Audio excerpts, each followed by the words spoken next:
Little New Year's gift from a lazy content creator who just uses his old shit again. No, this is a lengthy story that was divided into parts due to a copyright strike that has now been lifted. So I just slapped it back together and figured I'll leave it here. Hope you enjoy. This is a story I wrote a million years ago for a friend who likes Rainbow Dash quite a lot, and I like romance quite a lot, so things click. Also, I have gotten the very appreciated help from a voice actress who is going to do the voice for Rainbow Dash, so you don't have to listen to my stupid man voice do all of this. And on that note, this is Romancing Rainbow by Violently Irrelevant. Going to be read in parts, not chapters, but it'll work out. Chapter 1. Your day improves significantly. You sigh to yourself and throw another glance out over the pool area. Never did you think this job could ever be so boring. The summer is in full bloom and the heat is most definitely on. Why is nothing happening here by your quaint little pool? Of course, it's not your pool per se, you simply work security. Security. More like a child watcher. Many days have been spent with hours of your fist embedded in one cheek, elbow tasting the wood of your elevated chair. The throne of misery, you call it, at least in your own head. You wonder and have rather colorful theories of why things are the way they are. Your boss isn't a bad person by any stretch of obvious appearances, but you are sure otherwise. Why else would people be avoiding this place like the plague? You keep the pool area neat and clean to professional standards. You even have a good idea how the bathrooms and lockers are kept. Yet you have nothing to do all day but sit and stare at nothing. Sure, it's pay, but the boredom gnaws ever at your mind. Your eyes scan the entrance droopily. Nothing. Yet again. No, wait. There's someone finally here. A girl of vibrant pale blue comes striding through the empty gates. Her jagged rainbow-colored mane holds together surprisingly well in the hot breeze. She trots with purpose and swagger alike. She does not even seem to notice that the rest of the place is empty. Her presence draws your gaze more than any other visitor has so far. You know already that your entire day is saved. She notices your eyes on her and gives a nod as she passes. You do your best to look casual and nod back. You follow her every step as she quickly closes in on the locker rooms. You wait in a certain anticipation for her to exit from changing. You have to do your best to keep your cool as her presence is furthered by the very interesting choice of bikini. She stretches her graceful wings as she walks past you with the same swagger as before. She throws a quick glance over her shoulder before diving into the crystal clear pool water. You swallow hard and imagine how much of a fool you must look trying to keep your cool. She stays underwater for quite some time, taking long, strong strokes. She breaches the surface almost halfway through the length of the pool. It's not a small pool. You cheer inside once again. Not only is this day saved, it just became infinitely more interesting. She swims quick, she swims graceful, she takes all kinds of different strokes. You're particularly fond of how she backstrokes. It does not take long before you are entirely enthralled by her motions. You simply have to do your best not to drool as you sit, relaxed, watching her every motion. She takes lap after lap around the pool. You're simply extremely impressed by her stamina and determination. She stays underwater for very lengthy amounts of time. Nothing seems to stop her. You are deep in admiring thought when you finally notice she isn't surfacing. You straighten up, jump down from your high spot and bound over to the pool. You dive in without hesitation and stroke through the water with long motions. You grasp her twitching frame and drag her upwards with certain ease, no matter her thrashing. Although you haven't done this too many times, you do it right. You manage to get her up on the edge, surprisingly enough without scraping or bumping her. You follow out of the water quickly. She is sputtering, coughing up water. You hold her and put her on her side so she can get the water out. Her thrashing soon softens, as does her coughing. Her head lies still in your lap, and her eyes dart around for a moment before falling on your face. She goes stiff, blinking wildly as a soft blush burns on her face. She scrambles to regain her posture. She nearly falls over as she sits up, and you reach out to steady her. "Are you okay?" You search her eyes with yours, but she looks to the side. You saved me. She sounds thoroughly embarrassed. Is it a bother for her to be saved from such a dire situation? You smile awkwardly. Just doing my job. She's looking better already. She finally lets her eyes meet yours. What's your name? You focus fully on her as she speaks again, your smile now a bit less awkward. I'm anonymous. Call me Anon. She nods slowly a few times in silence before speaking more. I'm Rainbow Dash. Rainbow, of course. You've heard the name and you could have guessed. You were, however, way too preoccupied just watching her. You stand up and offer a hand to help her up as well. So, what happened? She looks at your hand for a short while, then hoists herself off the ground without your help. You shrug it off and continue speaking instead. I mean, you were really ripping it up in there. Perhaps you pushed it too hard? Rainbow takes a step and looks away from you with the same blush as before. She takes a deep breath to steady herself before speaking. I got a really bad cramp. You're about to say something when she looks at you, finally not trying to hide her blush. She stands turned to you now. She looks up into your eyes as she repeats the words from earlier. But you saved me. Thanks, Anon. You give her a smile. No worries, Rainbow Dash. Both of you stand around in silence for a moment. It quickly gets awkward. So, I guess you're done with swimming for today. I mean, you look over to the pool as if it had something to comment. Naturally, it does not. Rainbow lets out a short chuckle. Yeah, I'm gonna have to look over my style. That whole ordeal was embarrassing. You chuckle as well, almost by reflex. A bright idea goes up for you. Hey, this place isn't exactly hopping, and I haven't had my lunch. What do you say joining me for some? Rainbow looks at you in disbelief for a moment, then she shrugs and smiles. Yeah, sure, I could eat. You nod a few times and look around. I know a great place, just gotta get my stuff. You move with a certain spring in your step, but as you return, Rainbow is already tapping her hoof waiting for you. Apparently you aren't fast enough. She already has her things, but she did not bother to switch out of her swimwear. She simply pulled on a top and wrapped a towel around her hindquarters. She says nothing about her own impatience and gives you a little grin. You take the cue, lead on. It isn't far. Nothing is. This town is small and sleepy, but comfortable. Well, right now it's not entirely comfortable. The summer breeze is murder. You feel yourself dry up as you walk. The little experience in the water will soon be forgotten. Then again, looking to Rainbow Dash, she does not even seem worse for wear already. Perhaps she's putting on a brave face. Perhaps she is as tough as she likes to appear. You doubt it, not maliciously, but doubt it nonetheless. The thought strikes you as adorable. You walk on clouds for quite some time before Rainbow interrupts your rampant train of thought. Hey, Anon, don't tell anyone about the thing that happened, okay? She sounds sincerely bothered, almost afraid. You look to her with a sly smile as you answer.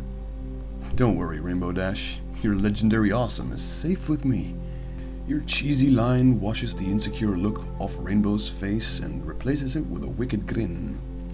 She takes a deep breath and is about to answer you as you take the opportunity to interrupt her for once.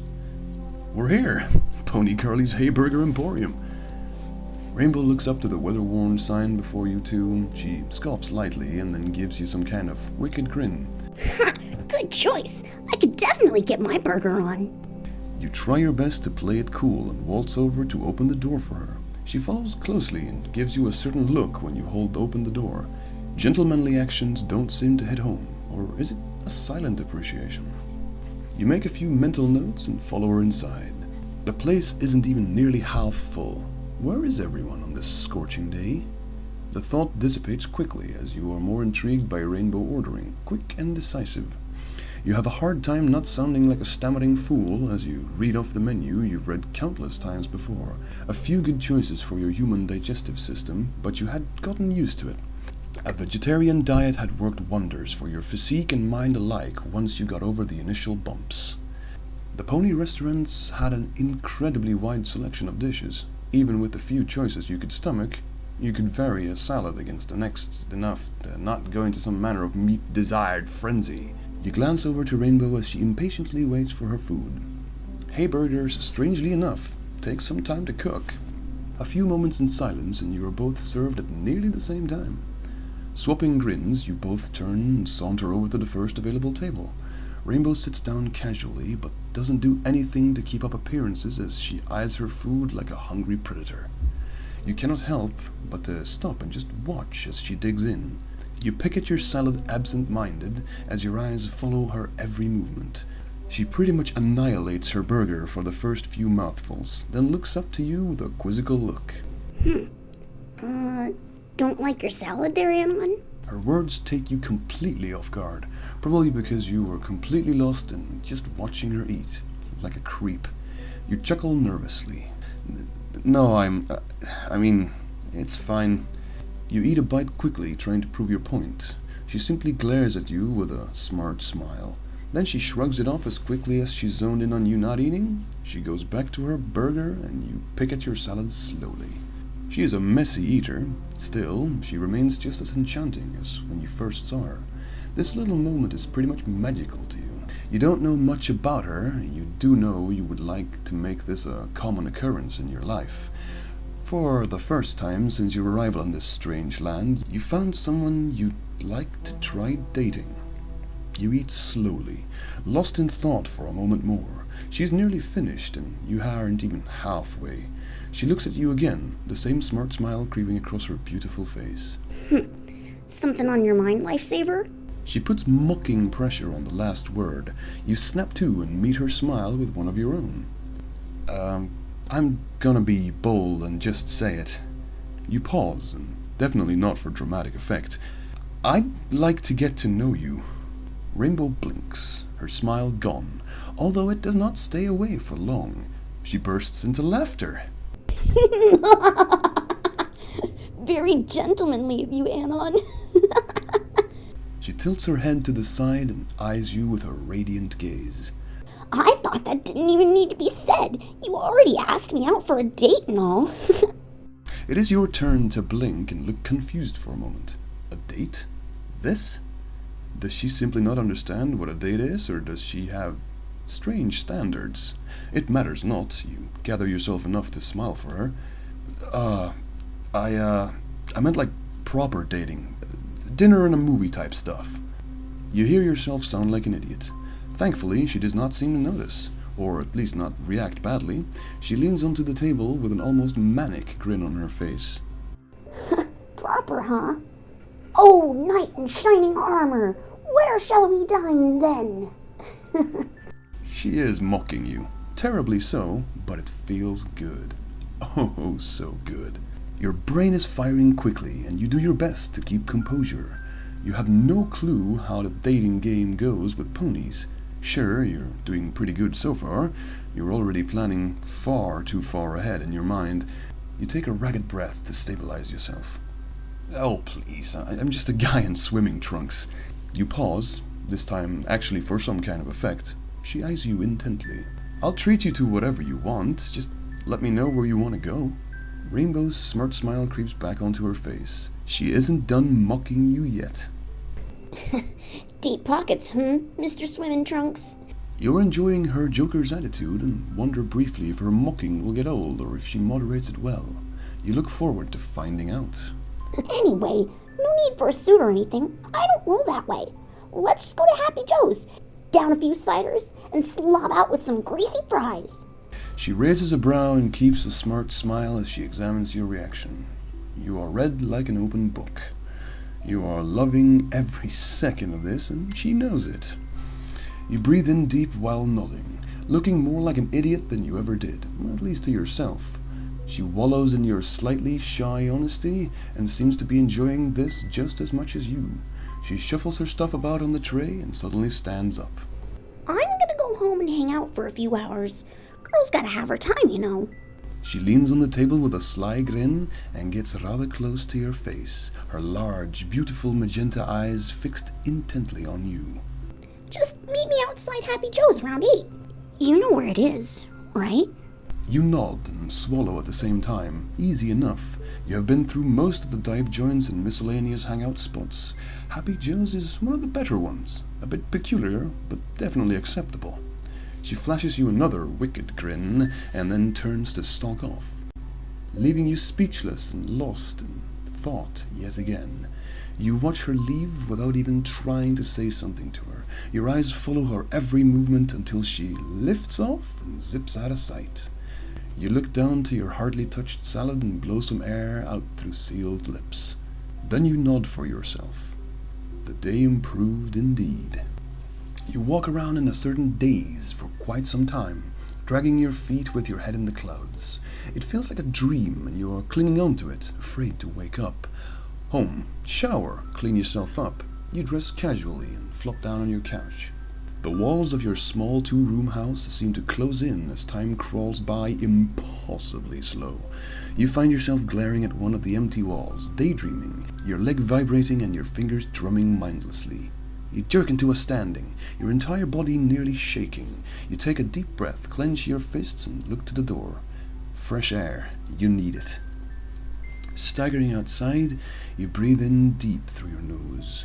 You look up to the summer sky.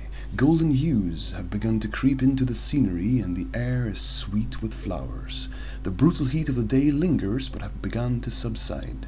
You begin your stroll through the town extremely slowly, trying to waste time with a wandering mind. You soon find yourself in front of Happy Joe's place. How did you get here so fast? You shake your head in the last vain attempt to clear your head. A deep breath. What time is it anyway? 7:30-ish. Not too bad. You stick around outside for a while, waiting, looking around and looking really out of place. As usual. Ponies that pass or go in give you long glances, but nothing compared to when you were new around here. You've almost come to like the attention, although tonight you crave the attention of one particular pony only. A particular Pegasus who is getting more and more late. The clock ticks on. Not a big deal, as she said, around 8. You move inside and order some cider. 2 drinks later, and the clock is more like around 9. You stand with your back against the bar and swirl some foam around in the bottom of your tankard. Beginning to believe you've been stood up, your heart sinks. Only to flutter up and soar high as you see your date enter the now slightly crowded place. She commands the same amount of presence as when you first saw her. She's wearing a thin white top and ripped up jeans. Not much more. She looks around the place, greets a few ponies, hoof bumps some, hugs others. Finally, her eyes fall on you, and you notice a certain flare in her eyes. She hurries over, first looking very much like she's going to apologize, then slaps your shoulder lightly. She steps up really close next to you with her back against the counter and leans on it in a similar fashion you did before she entered. What? You haven't ordered me a drink yet? She looks up to you with sharp devilry in her eyes. You are putty in her hooves. You have to resist, at least for now. Oh, I did. Around 8. You give her a casual smile, then turn around to order more, as well as to gather yourself with a deep breath. The barkeep is pouring cider like there's no tomorrow. It's not long before you and Rainbow tap the edges of your flagons together. You sip slowly while watching her throw her head back along with her drink. She slams the empty container down on the bar top. Then she focuses back on you, licking her lips briefly. Oh, don't give me that look. I know I'm awesome. Besides, I need to catch up, She pokes you in the chest and then flags down the frantic barkeep for another drink. You do your best to play it cool while taking another sip. She waits impatiently for the barkeep and then turns, grasps your arm and pulls you away from the counter. Right, what now? You hear the words slip out of you. Rainbow just flashes a wicked grin as she pulls you further into the tavern. You cross through the fairly dense crowd, apparently searching for a table or the likes. You get closer and closer to the back end of the place. The music is a bit louder, but oddly enough, the crowd isn't as dense as by the bar. Little cliques of ponies have their spots. After Rainbow exchanges some words and smiles with a pair of ponies and a tiny sofa, you find yourself crammed into that very sofa. Rainbow is close to you yet again, very close. This time sitting down. She does not seem to mind this time either. Perhaps it was her intention. Perhaps it wasn't even on her mind. She is apparently more distracted by the rhythmic howling of guitars over the loudspeakers. She is bobbing a bit up and down in her seat while drinking her cider slowly. You take a great mouthful and then put your drink down on the conveniently low table in front of you. You look to her, trying to think of what to say. At least she's excited. Your brain feels like it's going to explode. You stare at her, almost panicked. Then she suddenly turns and speaks. So, what did you want to know about me, Anon the lifeguard? Your brain switches from overdrive to complete void. You just stare at her, while her soft expression creeps into a grin. Yeah, I have that effect. You nod twice and desperately reach for your drink, as if a sip of the masterfully crafted cider would jumpstart your brain. Before you have the slightest chance to reboot, she takes command of the conversation again. Well, I have to say, I'm interested that you asked me out. I mean, I was a bit rash and strange in this situation, but I think I'd have done the same. She narrows her eyes a little and leans in closer. Not because you saved me, just there's something about you. I mean, besides the obvious. She nudges your arm with a prodding hoof, trailing down to your hand. You carefully touch your hoof with your fingers. You lock eyes for a moment. You think you see a hint of blush start across her face. She quickly pulls her hoof back and buries her face in her flagon. She drinks deep and you are finally done gathering your thoughts. I like the way you carry yourself, graceful in all elements, on the ground, in the air, in the water. She swallows hard and laughs, perhaps a bit too loud.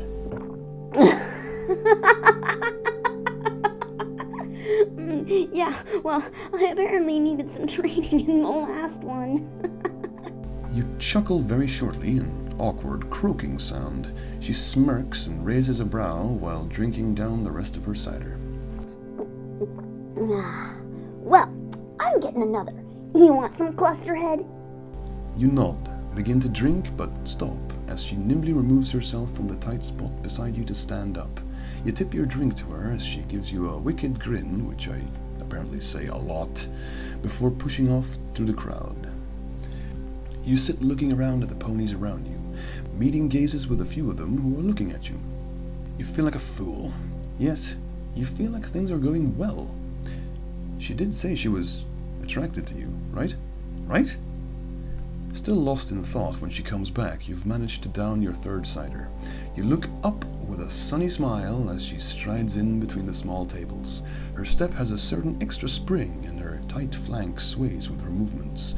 You have a hard time not thinking really, really intense sexual thoughts about the sky blue Pegasus. That's a terrible line, I'm sorry. You do your best to dispel the muddled thoughts in your brain.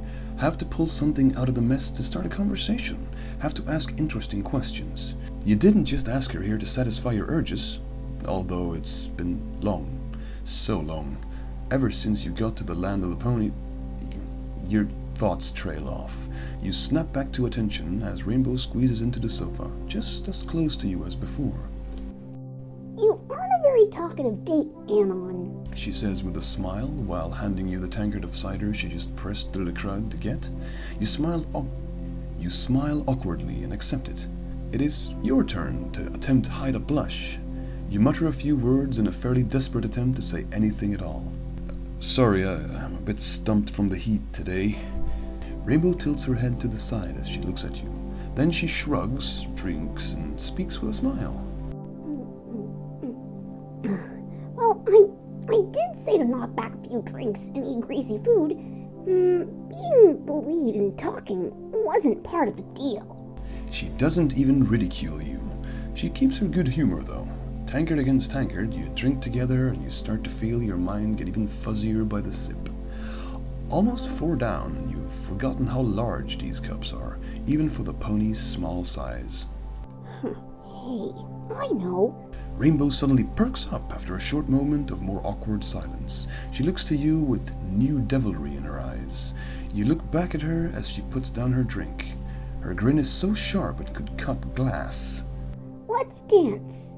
You just blink at her. You begin to protest, but she's having none of it. She takes your hands in her hooves and stands up, pulling you with. I don't... She chuckles as she pulls you away from the sofa and between the tables. I don't either, Anon, you silly. Just shake it like no one's watching. You find yourself amongst a small sea of ponies in some manner of probably improvised dance floor. The music is very varied, but not all too bouncy. There has been a few power ballads since you got here. It does not seem to stop anyone from dancing. Rainbow's right, too. No one is watching. Well, perhaps a bit, as your freakish stature is hard to miss amongst the equines. You feel the warm surge of alcohol in your system and the radiant presence of Rainbow Dash as she starts moving in some odd, jerking dance. She remains so close to you. Her very presence makes your head spin, even more so than the drink. You are pulled into the motions, and before you know it, you're dancing too. Awkward, sure. Dumb looking, yes. But it feels good. Oh, so good. The song ends. Another is segued in by the musical mix. No shouting DJ, no attempt at crowd pleasing. Happy Joe just has a pleasant mix playing.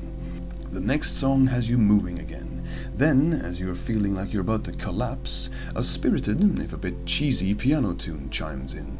It's the start of another power ballad. Rainbow slows down her movements to a fluid, sensual wagging of her flanks and brushes up against you. You almost instinctively put your arms around her. You look down to her much smaller shape. Your eyes lock for a long moment. Your movements match up. Slow dancing isn't really that hard. Her small shape against you feels even better like this. You have no idea if it's simply lust that bubbles in you, but it feels like love. I know it's cheesy. It's supposed to be cheesy.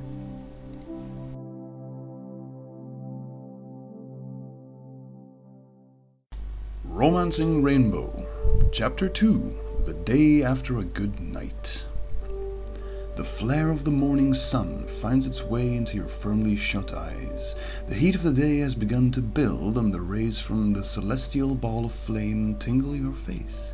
You groan, shift, realize way too late where you are, and slip out of the sofa. You curse in mutters and attempt to straighten your slouched form out the best you can. You end up upside down on the floor. You recognize the dirt and the gaudy carpet. Home. You roll over and feel a slight headache. How much did you drink last night?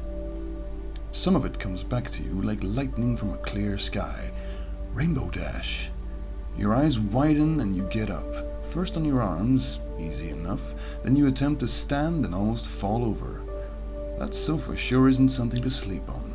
You ponder the situation as you try to puzzle together last night in your head. Why in all the world did you sleep on the sofa? Were you really drunk enough not to find the bed?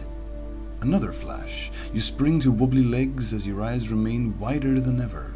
Could it be because the bed is occupied? Occupied by your sweet, sweet sky blue date? You take a step towards the bedroom door, suddenly feeling a bit nervous. Nervous for her being in there, or nervous for an empty bed. You take a deep breath and put your hand against the slightly ajar door. A careful push. You peek inside. You stand motionless and breathless for a good minute. She is there, sprawled across the bed on her back, wings ruffled and spread, rainbow mane even more messy than usual. You hold your breath and watch until you start to feel creepy. She is adorable. It gives you brutal butterflies in your stomach. You take a step back and flick the door closed. You have to prop yourself up against the wall and breathe in deep to calm your swimming head. It reminds you again of the consumption of ciders last night. You have to find out what happened, how it worked out, why she is here. So many questions, so many answers you want, and so many you do not want. You make your way over to your tiny bathroom and stare at your face in the mirror for a while.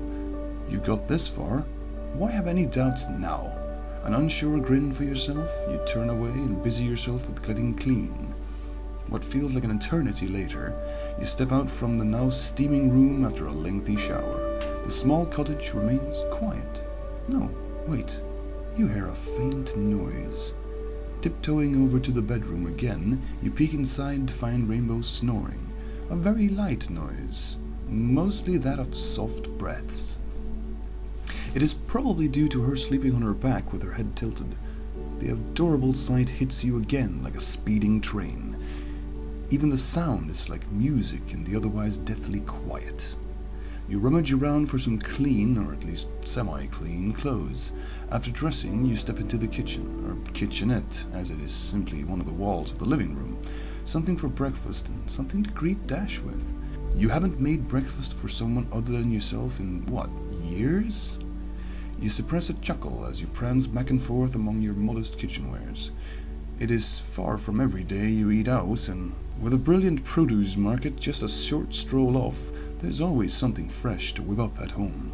You nod slowly to yourself as your fairly impressive, colorful vegetarian breakfast stands ready. Now comes the real hard part. Waking the sleeping angel in your bed. Walking with held-back purpose, you open the door to your bedroom without peeking this time. Fully planned out in your mind what you want to say, you take a deep breath and put on a smile, only to be completely shot down as Rainbow greets you with a cute grunt, already sitting up and rubbing her eyes weakly with both hooves. Morning, Anon. She nearly whispers the words while you reel from the cute-gasm. You steady yourself and almost regain your composure. Then the next blow comes. Rainbow slowly lurches forward and stands on all fours for a moment, stretching lithely like a cat. Her wings spread, flap once, and then fold. She looks up to you under heavy eyelids. You swallow and nod once, feeling your brain is now more scrambled than when you woke up. Good morning, Rainbow. She offers a tired smile and shifts on the bed so she can sit on the edge. She pokes at the hooves of her hind legs absent-mindedly. You're about to stammer out something about breakfast when she looks up once again and speaks.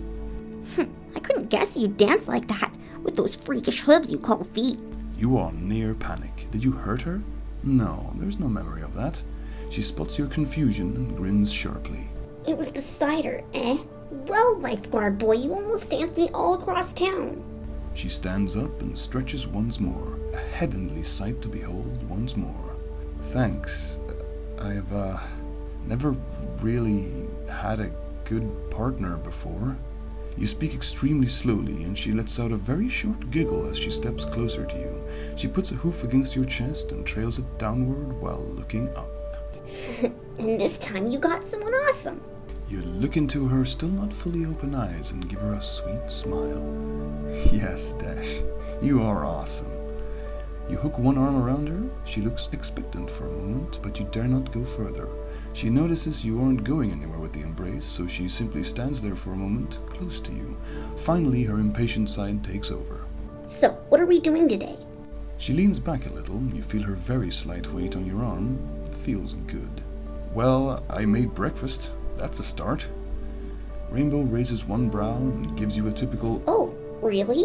look, although it soon fades as it is replaced by curiosity. Don't stall, let's have a look. She giggles as she slips your soft grip easily. Before you can even turn around, you hear her from the kitchenette. Oh, Anon, I didn't know you were some kind of chef. You huff and walk over to her with a goofy grin. Oh, come on, it's too early for mockery. Rainbow looks up, already with a mouthful of salad. Oh, no, really, this is great. She speaks without swallowing and makes you laugh softly. So, she likes your cooking. That's another step in the right direction. You sit down opposite her by the tiny table. The tiny chairs are fairly uncomfortable, but you usually just hang out on the sofa. No need to suggest such a thing now, as Rainbow is busy ravaging the salad with obvious hunger. You manage to choke down a few sandwiches and 2 glasses of your almost tasty vegetable juice. At least that gunk is great for hangovers. Done, Rainbow leans back and stretches both forelegs over her head. Thanks, Anon. I needed that. You smile sheepishly and put down your empty glass. My pleasure, Dash. I hope you slept well, too. She puts her forelegs down and rolls her shoulders a few times. Your bed isn't a cloud, but it smells like you. She puts on a sultry look. So, I slept like a baby. You swallow hard. So many things are washed away from your chaotic mind. She is openly and mercilessly flirting. You did do things right. Perhaps next time I'll join you. You start, as to soon add something more, as along with her bedroom eyes, a grin creeps onto her face. The sofa is murder to sleep on. She laughs, a short bark, though she keeps her seductive expression. That's the only reason. Another hard swallow. She is enjoying torturing you like this, and you know it, but there is no stopping it now. You fell head over heels into the trap. Not that you'd like to avoid that kind of trap to begin with. It's just hard to think. Just as, well, forever. Pony romance is eating at your very soul, and it is making your heart race, your cheeks burn, and your entire being tingle. I mean, I really find you attractive, Rainbow. You croak out the words in some kind of desperation, yet again feeling like you're about to faint, like some 14-year-old schoolgirl. You simply stare dumbly at Dash as if in a trance when she leans over the table to give you a peck on the cheek. Your blush is total, and you feel like the world's luckiest fool as she pulls back. You just suggested you'd share the bed, and the answer was the softest kiss you'd ever felt. You are no longer a man, you are a quivering jar of love jelly. Dash stands up and looks around. I'm gonna take a shower, okay? You nod multiple times and remain quiet. She gives you another beautiful smile and trots off towards the bathroom. You sit quiet and still for quite some time, listening to the shower. Eventually you get up and tear through the kitchenette, cleaning up and putting things away. When Rainbow finally comes out of the shower, you're sitting on the sofa, fiddling with the wiring for your bought-used sound system. Pony technology is a tricky one, very mixed in apparent age and appliance. You tilt your head up to steal a long, perhaps too intense look at Rainbow. She is wrapped in what you guess only a towel. Her still wet mane is a mess down her slender neck and side of her face. She giggles and waves a hoof at you. Hey, got any clean shirts or something? You nod while biting your lower lip slightly. Check my closet. In there. You motion towards your bedroom with a wire-filled hand. Rainbow goes off into the bedroom. You put the device down and gather yourself. The thought of Dash in one of your shirts flares in your head. A simple pleasure, but arousing nonetheless. Your mind wanders to places of lust once again. Would she wear yesterday's underwear? Yours is surely too big. Would she not wear any at all? Just as your brain is firing at its most rapid, Rainbow appears in the doorway of the bedroom. She is wearing one of your t-shirts. Your custom human-style and human-sized clothing is far too big for her. One of her shoulders is poking out from the neck hole, and the entire thing is like a big tunic for her. You feel your heart skip a beat and your ears burn hot. Her own clothes yesterday, and even the bikini, was hot. This is, well, more like lava. You sit quietly and apparently stare quite intently as she saunters over to you. You are entirely certain the movements of her hips is accented by her. More seduction. You feel like you are about to pass out. Rainbow flops down on the couch, as close to you as ever. She pulls her hind legs up and lays her head against your shoulder. You do your best to look forward, but cannot. Her tight little body simply radiates your every fantasy. You attempt to speak, but just manage some kind of wheezing. This seems enough for Dash, as she answers with a cute, soft humming sound. You take heart and lift your arm, laying it across her as her head now lays against your chest. You two sit like this for a good few minutes, her wet mane soaking into your clothes. She is warm, she is soft, she is tight, and she smells delicious. Well, she did before the shower as well. She nuzzles up against you some more and appears to listen for a moment. You cannot see her face when she speaks, but you can pretty much hear her grin in her voice. Your heart beats like crazy. She remains like that for a while. You can think of nothing to say as per usual. Finally, she shifts to look up to you. Beats for me? You nod. Once. She says nothing more. She simply looks satisfied. She closes her eyes and settles against you once more.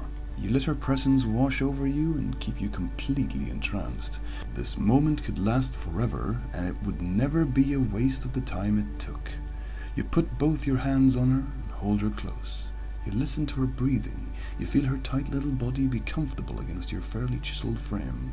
You twine your fingers in her slowly drying mane and marvel at its softness. Time loses meaning. Your mind begins to settle. She doesn't care how awkward you are around her. She seems to like doing most of the talking. She is bold. She is beautiful. She is anything you'd ever wished for. In this moment and the moments before, she is perfect. Your mind wanders in a different light. This place, this destiny, it seems different now. You imagine a life with the sky blue Pegasus. You try not to stray too far mentally and imagine all the good, pleasant things of new love.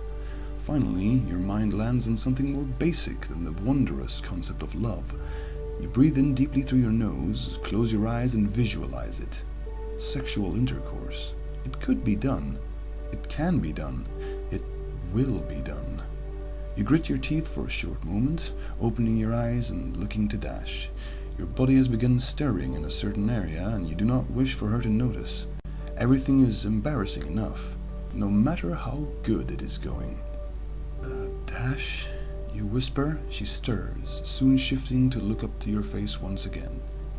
Yeah? What in all the hells did you plan after that? Nothing, of course. You're back to being Master Airhead.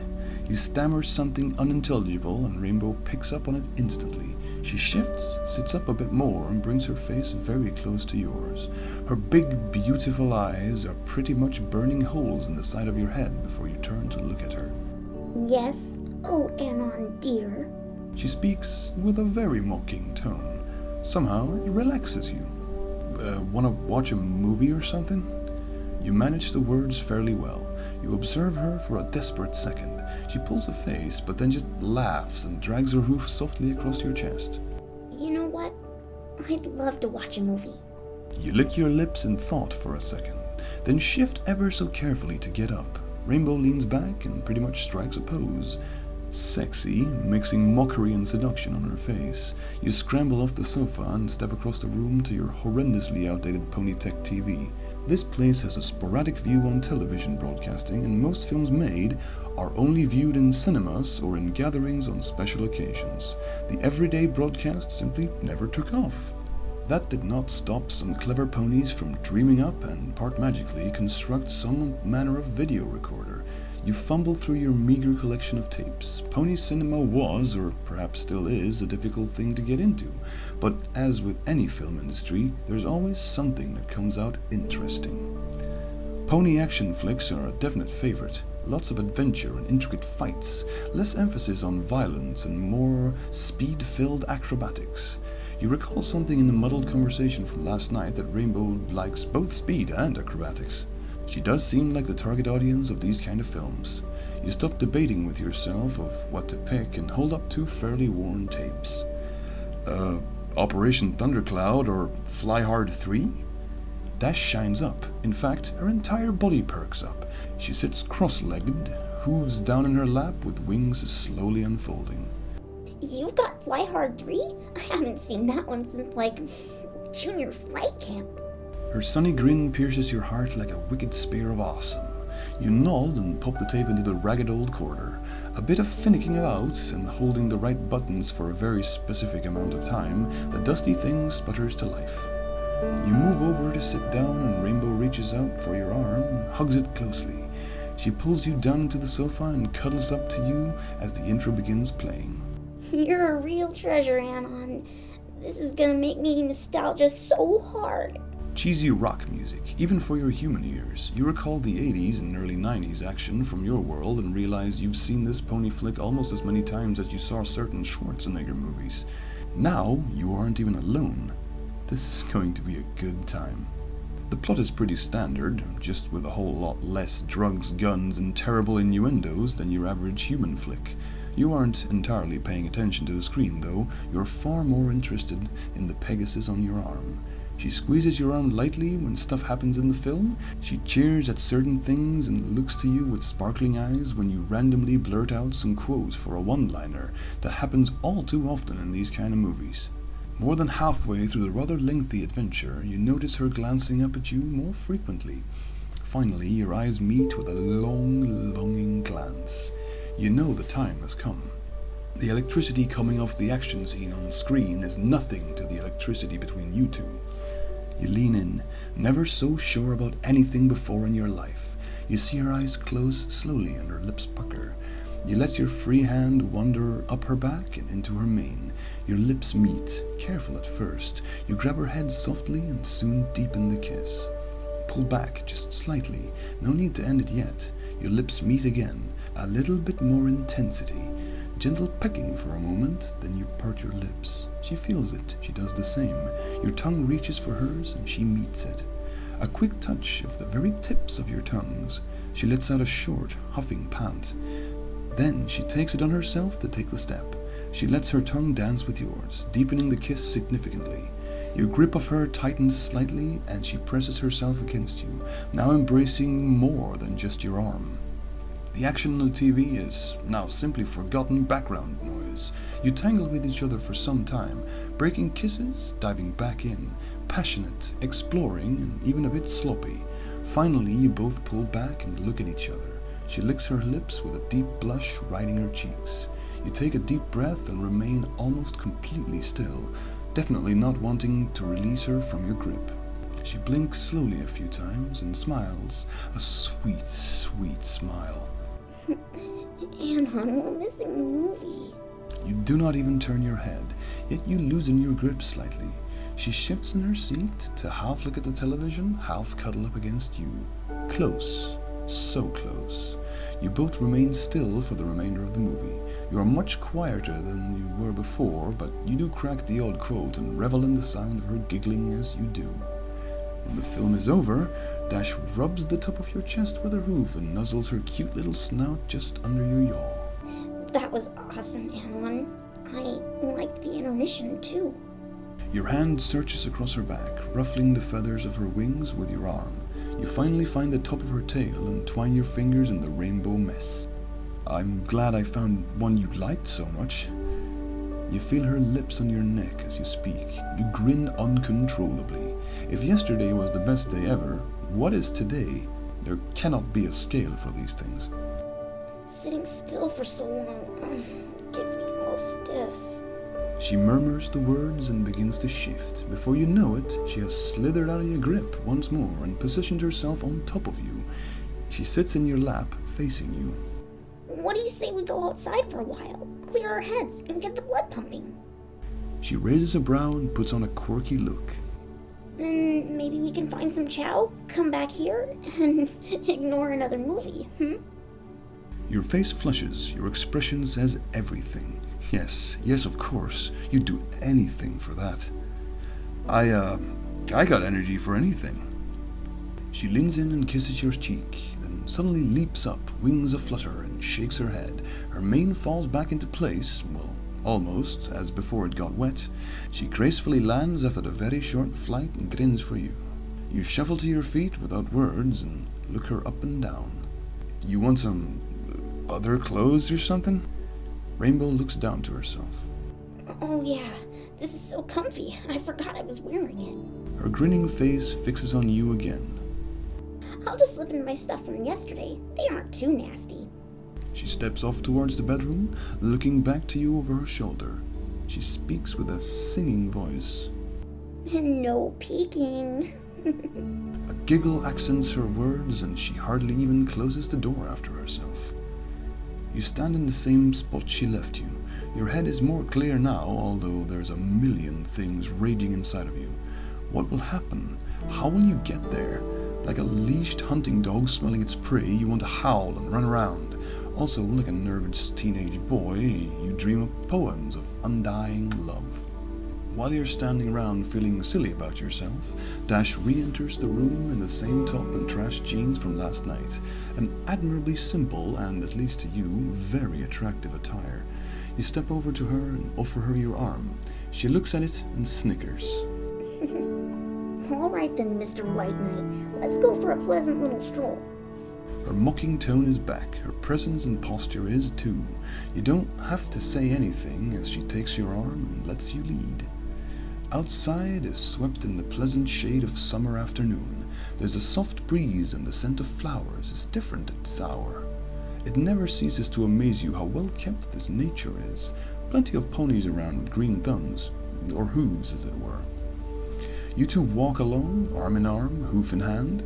Rainbow seems pleased with your wide strides as she gets to work a bit to keep up.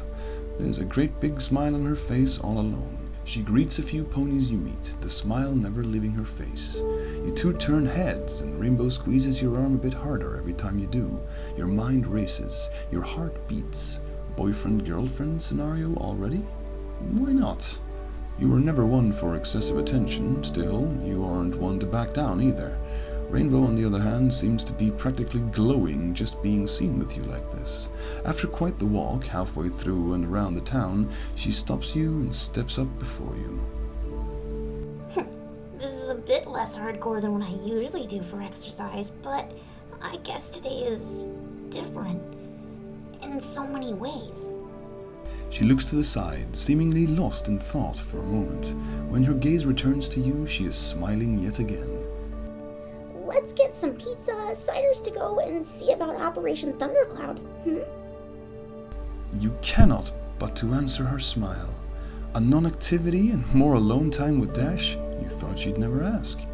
Pizza and cider sounds like a plan right about now. Rainbow squeaks softly and grasps your arm again, pretty much turning on the spot. She then starts marching back almost exactly the way you came. Another round across Ponyville to show off the new, old, cute couple.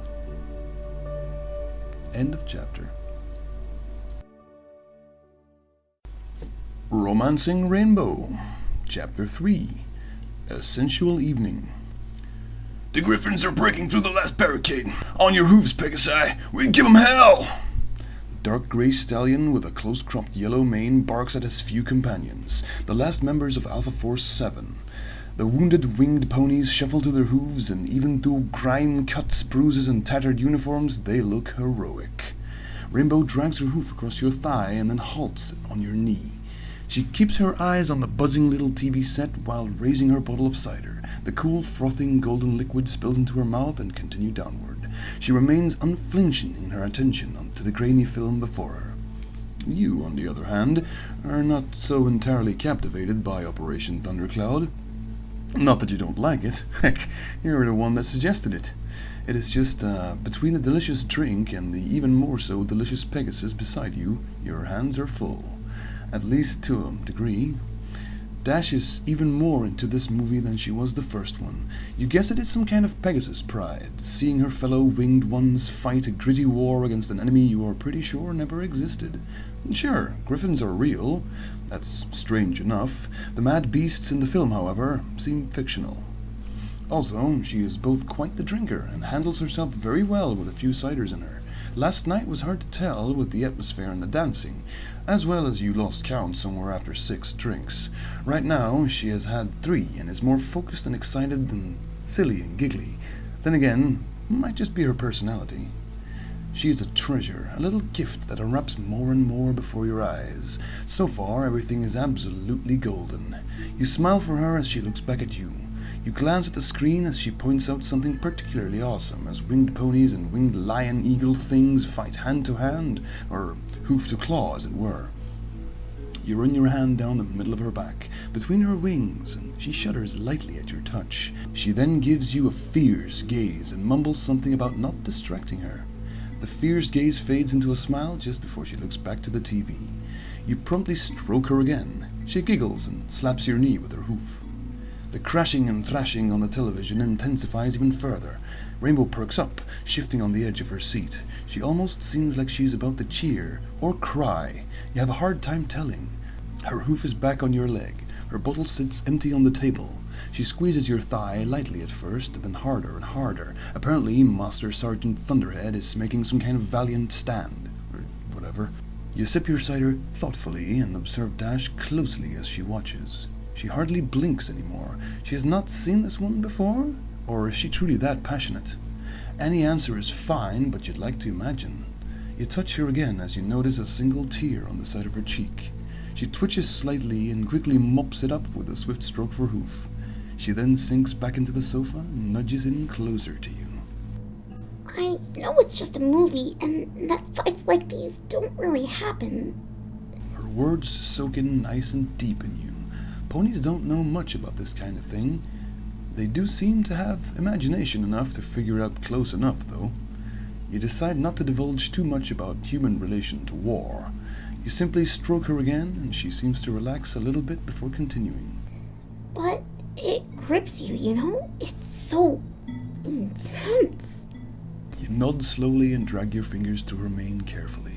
She shudders, then giggles. She tears her eyes away from the emotional masculinity for a moment to look at your face. I am really happy. I mean, for us meeting and all that. This is nice. You flash her a smile. Your turn to play some mockery. A low blow, but hopefully she will get it. Is that you or the drink talking? She puffs up her cheeks and glares at you before slapping your leg again. She says nothing. You chuckle softly and squeeze her a bit. Trust me, Dash. I don't just think this is nice. I think this is heaven. You empty your bottle as well, as if to accent the notion. Rainbow hums shortly as some kind of answer, and perhaps a bit of protest as you shift to grab 2 more bottles. She accepts the bottle you hand her and settles against you again. Master Sergeant Thunderhead roars another battle cry, and the action seems to never want to end. You don't mind. It's nice background noise to your bubbling thoughts and Rainbow's ever-pleasant presence. She's been keeping close a lot, and you don't even need time to get used to it. It just clicked right away. The both of you sit in silence for quite some time, nearly completely still besides the occasional sip of cider. After a while, the movie is finally slowing down a bit. You caress the side of Rainbow's neck, and she nuzzles her face against your chest. The soldiers on screen talk about their cause and their proud home. Home. You don't even offer your previous home any thought. You are here now, in this place and this moment, with this pony. You bend your neck and place a soft kiss on top of her head. Instantly when noticing this, Rainbow shifts to look up at you. You caress the side of her face with your free hand. She brings her hoof up to your jaw and pretty much cups your chin. She then struggles up a bit to reach your face with hers. Lips meet. Her soft blue features feel good, taste good. This kiss is less careful, less searching than the one you had hours ago. The passion sparks right away, and before long, your tongues are dancing rather vigorously. Rainbow breaks the kiss, pretty much flings her bottle onto the table and cups each side of your face with her hooves. You coax your bottle to stand on the floor. You then throw your arms around her waist as she is now smooching your face. She pants against your lips. You breathe in deep in her scent. Your fingers wander downward, finding her tight flank. You take great handfuls of her behind, and your fingers happily caress her cutie marks. She lets out a short moan against the side of your face, straight into your ear. Then she instantly goes back to kissing. More tongue meets tongue, and she climbs on top of you. This time with less lithe movements and more clumsy, more than likely aroused purpose. Your erection was a fact as soon as you both started kissing, and now she sits on top of it, her hind legs spread on each side of yours. She rocks back and forth lightly, her hidden marehood positioned perfectly on top of your outstretched rod. You take a momentary break from kissing in an attempt to catch your breath. She takes the cue to lean back with her hoofs on your shoulders and give you a very pleasant look. No words for this situation. You are both aroused. You are both doing something you haven't done before. By all the gods, you are different species. You stare into each other's eyes for quite some time. Where to go with this? What to do with this? The solution comes in form of a screaming army Pegasus. Master Sergeant Thunderhead, now currently Master Sergeant Cockblock. Rainbow blushes brightly, swallows hard, and looks to the side. Anon, You simply give her a sunny smile while letting your fingers trail up the sides of her well-fit body. Let's finish the movie, and the ciders, yeah? She looks to you shyly, an expression that very soon washes off her face. She climbs off you and grabs her bottle and settles down, cuddled up to you like an affectionate kitten. You grin to yourself as Rainbow's eyes are glued to the screen again. She doesn't seem to have second thoughts. Is it just that it's strange to do it with a human? She must have done it before, with a pony at least, right? She does not seem entirely inexperienced.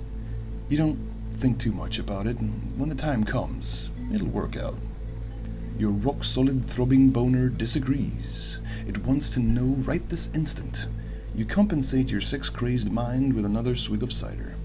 Master Sergeant Cockblock is taking an unearthly amount of punishment on the screen. Your man-meat is taking an unearthly amount of punishment in your mind. You try to shake the thought and feeling, but it is impossible. All you see in your mind's eye is Rainbow's sleek curves and beautiful naughty face as she was riding you. Even if it was careful dry humping for the shortest time, you run your fingers through her mane again. She answers with a pleasant hum. You beat your animal side down in your mind. You can wait. You could wait forever for the sky blue Pegasus. At least you'd like to think you could. The movie drags on, as war films tend to do. Bottles gather on the table. You must have been through 2 six-packs by now. Over time, and with food though, your mind swims and you can hear Rainbow finally giggle a bit randomly, even as the soldiers on screen are having one hell of a bad time. You stretch. Dash pretty much does the same, her sleek curves following the stiff form that is your body. You both collapse back into the sofa at the same time. She is pretty much clamped onto your side, her hind leg brushing against your leg, her head on your chest. She's making cute little noises, and for now, not even Master Sergeant Cockblock seemed to grab her attention. Perhaps it is the drink now. You don't care. The ciders gripped your mind as well, but she is far, far more intoxicating. You stroke her cheek with your free hand, your other absent-mindedly caressing one of her wings. The final flight begins on screen. You know how this one ends. Dash seems to have had her fill. Now she wants you. Perhaps your final flight should begin as well. The silly poetry in your mind makes you hold back a chuckle. Dash, wanna go to the bed? She fixes her magenta orbs on your face and smiles sweetly. She then gives a careful nod before looking away. You don't waste any more time. Time for some more gentlemanly shenanigans. Shifting carefully and grasping the sky blue Pegasus with surprisingly decisive strength, you lift her out of the sofa as you stand up. She lets out a surprised little squeak and then giggles as you stride towards the bedroom with her in your arms. Oh, Anon, you big, strong human, you. She snickers and buries her face in your neck, one hoof over your shoulder. It does not take you long to reach the bed. You lean down to carefully lay her on the messy blanket. She lays on her side and strikes a little pose while you begin clinging out of your shirt. Her eyes follow your every movement. You dump the shirt on the floor and begin getting out of your pants, doing your best not to rush it nor move all too silly. It isn't the best striptease, but Rainbow seems intrigued enough anyhow. Your human physique is absolutely unknown to her, but apparently attractive enough. She simply cannot look away. You stand before her, pretty much naked, just a tiny bit of clothing covering your male parts. She breathes deep, and a mix between complete arousal, interest, and perhaps a smidge of fear dances on her face. You step forward to set a knee on the bed and then crawl onto the soft mattress. You stand on your hands and knees over her, and she looks up to you. Suddenly you seem so much bigger than before. She whimpers with a smile and writhes a bit beneath you, her forelegs and hind legs alike rubbed together. She is fidgeting. You decide to help her take the next steps. You move down and rather smoothly undo her jeans. Tugging them down, you stop after just a short pull. You look up to Dash's face. She is observing you quietly with a deep blush on her face. She isn't wearing underwear. You do not know if she was yesterday, but it would seem that she's gone the entire day without. You simply smile for her and place a careful kiss against the top of her thigh. She shivers and lets out a long, soft breath. You give the jeans a bit more of a tug and soon get them off. By now, you're further down the bed. You take your time, starting out with kissing the lower part of her hind leg, just above the hoof, upwards, one kiss every few inches. She holds both her front hooves in front of her face. She is eyeing you intently, your every movement followed by her eyes, every kiss jolting through her body. The fire in your mind roars, every instinct is urging you. You ignore them. You want to make this count. You want to do this right. When you get up to her thighs, you pause for a moment. Raising your head, you offer her a warm smile she does not really answer. She is almost in a trance, her sparkling eyes flickering back and forth over your face. You lean back down to place kisses back and forth on each of her thighs, then a lick, short and careful, as you are nearing her merit. She squirms and moans ever so lightly. Your hands trail up her legs onto her hips, fingers pressing down on her cutie marks as you kiss the top of her private parts. She places a shaking hoof on top of your head. Anon. She speaks as if she is out of breath. You answer with another kiss onto her marehood, this time straight onto her warm slit. She bites her hoof and looks to the side, the other hoof ruffling through your hair. You remain between her legs now, taking in her sweet scent. A long, slow lick over the outside of her vagina. Her legs kick absent-minded and brush against your side. You trail one hand up over her tight stomach. You lick her again, one hand grasping her behind, one roaming a bit freely to caress her elsewhere. A long lick, a short lick. She writhes and moans. Her marehood is soaking quickly. She tastes sweet. It spurs you on like nothing you've ever experienced before. Both her hooves on your head now, you dip your tongue into her. She holds on to you in a cramp-like vice. This closeness is another thing to spur you on. You put your lips around her vagina and lap away at her sweet insides. She pants faster and louder now as you're giving her more and more intense teasing. Your member throbs violently, still hidden in your underwear. It will have to wait further. You are nowhere near done tasting the sky blue Pegasus. You want to take in every little part of her, taste all of her, touch all of her. You grasp her hips and hoist her up a bit before dipping your tongue downward. Her small marehood is completely filled with your slithering tongue. She still hangs onto your head with her front hooves, and you can feel her hind legs on your back. She squeaks and moans, pants and whines.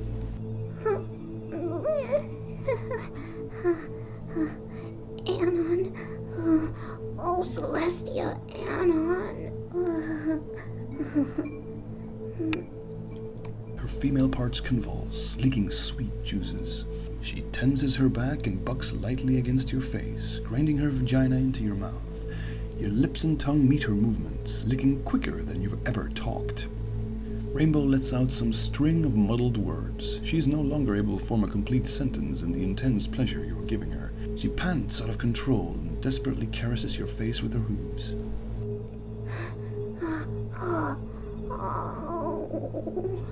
Anon,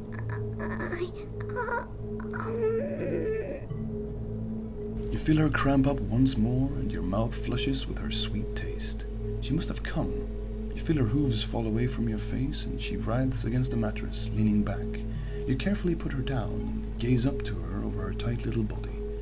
One final, long, greedy lick against her dripping marehood, and you pull your head back. You take a deep breath through your nose and lick your lips. Rainbow is trembling, her head to the side and her front hooves drifting mindlessly over the blanket. She takes a few ragged breaths and then turns her head to look at you as you are crawling up beside her. There's a moment of stillness as she looks at you through half-closed eyes.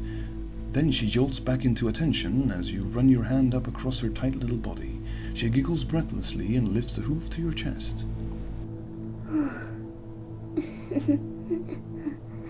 That was amazing, Anon. She abruptly falls quiet as you touch her inner thigh, searching for some of her wetness with your fingers. She shifts her head closer to you and pucker her lips. You instantly lean in to kiss her. Your lips meet, tongues dance, and your fingers find their mark. As soon as you enter her with one of your fingers, she breaks the kiss with a loud moan. After all, she has never felt fingers like that before. She tenses up, relaxes, shivers and writhes, pant, moan, giggle, whimper. You give her a good fingering and kiss her neck. She's completely under your spell right now. You slow down, give her a chance to catch her breath. She blinks slowly and looks to you. There are no words on her lips right now. Her expression says it all. She gasps as you let your fingers leave her. Your eyes lock in a long, loving stare until she is interrupted by your next move. She looks down as you guide her hoof onto your erect manhood. Her eyes flicker up to your face again as she gasps. A careful, loving caress of her hoof against your hard meat. It is your turn to shudder. It amazes you how much control ponies have with their hooves. It makes absolutely no sense, but at the same time, it doesn't really matter, does it? You lean in to kiss her softly as she explores your manhood with her hoof. She kisses back, very absent-minded. She's clearly enjoying your hidden private parts. You give her time to touch and feel. It excites you just as much as it interests her. The focused look on her face makes you smile. It takes a while, but Rainbow is getting braver by the minute, perhaps sinking deep into her own mind-bogglingly aroused state. She starts tugging at the hem of your underwear. You watch her struggle for just a moment, then help her along by pulling your boxers off. A bit of a bend and a crook with one leg, and you kick the last cloth covering your body away. Rainbow swallows hard while looking at your face, her lower lip trembling a bit. The mixed expression of arousal and fear is back on her face. You caress the side of her head and just smile warmly for her. Don't worry, Dash, it's just the same way as ponies, just looks a bit different. Rainbow gives you a nervous smile. She shakes her head ever so slightly. Her hoof is already back on your member, stroking it slowly. It's not that. She whispers the words, slowly breathing deep between them. It's just, it's so huge. You're taken back by this, not in a negative fashion, just something you aren't exactly used to hearing. Sure, you aren't embarrassed about the size of your thing, you know it's satisfying enough. You just never took into consideration that the female currently stroking your man-meat is way, way smaller than you. You know, we don't have to seal the deal. Rainbow lets out a sharp snicker at your words, a desperate sound that soon devolves into a hissing giggle. She kisses the side of your face again and remains very close, her soft lips resting against your face. But you did so much for me. She rubs against you and shifts a bit so she can buck against your diamond-hard erection. I want to make you feel good, too. You feel like you could cry with happiness. There's a war in your mind, but it does not matter anymore. Her sweet taste still in your mouth, her tight little body against yours, and her sweet willingness to please you. You could come right here and now, yet that would be rather anticlimactic. You're doing good as it is, Dash. You shuffle a bit and help her along to get fully on top of you. Her wet marehood is now grinding against the full length of your erection. She gasps as your hard meat is slicked with her juices. You have to hold on not to moan out loud. You set your hands on her bottom again and enjoy kneading her tight flank. She picks her pace up a bit and sets both her hooves against your chest to hold herself up. It's so hot, Anon. So large and hard. She bites her lip. You wonder what would happen if or when she would take you inside. You definitely don't want to hurt her. You realize it is a good thing you two are taking it slow. Well, at least as slow as this is. Everything else went kinda quick. She's bucking rather wild now, giving your member long strokes of her wet marehood. She looks absolutely gorgeous on top of you. Her ragged mane bounces along with the rest of her fit body. One of the straps of her top has slid down her shoulder and her petite chest is slightly exposed. You massage her behind and caress her thighs, now moaning lightly along with her movements.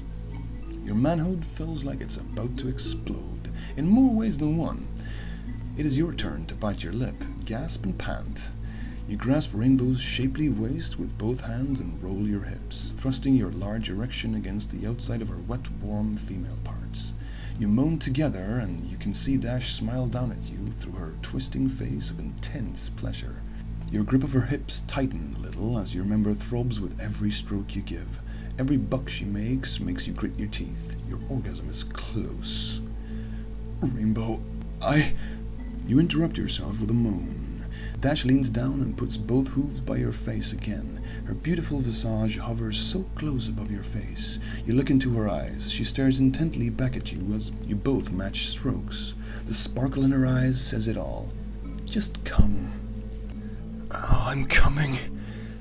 You wheeze the words while grasping her flank in a firm grip. One final pump and you feel your manhood erupt into a long-held orgasm.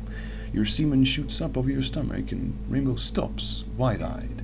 She tenses up and glances down, catching the sight of your human meat pumping out another thick wad of hot cum. She grinds carefully against you, making you shiver as you are now very sensitive. You search for her lips with yours and draw her into a deep kiss. She accepts without delay. The grinding of your intimate parts slows down as your kissing intensifies. Finally, you both pull back a bit to breathe. Out of breath, hot and sweaty. Your hands wander around over her body for one last time, slowly. She smirks for you and then lays back down, nuzzling her cute little snout into the bend of your neck. She then whispers, Oh, that was awesome. Your inner beast finally sated for the time being. You stroke the back of her neck and hum pleasantly. Yeah, it was. Looks like we need another shower. The both of us. Rainbow answers with a fairly similar hum. Just hold me for a while, Anon. Then I'll scrub your back. You cannot see it, but you're pretty sure she is grinning.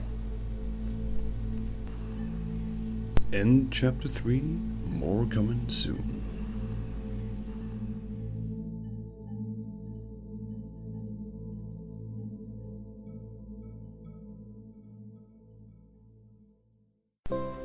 Romancing Rainbow, Chapter 4, A Flightful Night.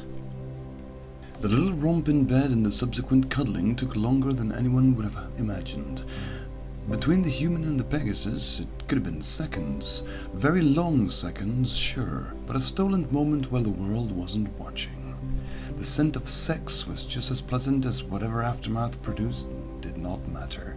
The two lovers simply refused to let go of each other, trailing the little bends of each other's bodies with fingers and hoof alike. Afterglow from the passion never dying away. Rainbow stretches on top of you. Her wings flare up, flap, then fold. She does this a few times in succession and then slowly pushes herself up. She gives you a quick peck on the cheek and begins to rise fully. Your eyes follow her every movement as if it was, probably even is, the most important event in the history of the world. You fold your arms behind your head and watch Rainbow take a shaky step off the bed. She huffs and grins back at you before bending down to pick up her discarded towel off the floor, unwittingly, or perhaps not even that, giving you a fine view of her exquisitely tight flank as she does. You murmur some similar praise you have been giving her all along and drink deep in the wondrous sight. She then spins on the spot and waves the towel a bit. Come on then, lazy bones. I said I'd scrub your back. You jolt up with a grin. Laying still for all that time in the cooling pool of sex has you all kinds of revitalized. You would never, ever pass up on an opportunity to see the sky blue Pegasus glistening wet. You do not even attempt to cover yourself in any way. You have nothing to hide and nothing to be ashamed of. She leads and you follow. It takes mere seconds to get to and into the tiny bathroom. Rainbow slings the towel over a rack and then starts fiddling with the shower. You stretch a bit and estimate the size of the compartment that is already too small for you. This will be an intimate shower indeed. Your attention is drawn back to Dash as she pulls up her top to take it off. Her sleek body is excellent, clothing or no. This moment holds a whole lot of eye candy. She wastes no time with stepping into the hot running water, then beckons for you to follow. You are not far behind. Though you step a bit more careful, you tower over her as usual, but it looks even more silly now that you are in such an enclosed space. Rainbow places both hooves on your chest and giggles up at you. Giants don't like enclosed spaces, am I right? You chuckle and run a wet hand through her hair. Well, when the company is right. She looks around the tiny shower space and grasps a bottle of Clean-It-All.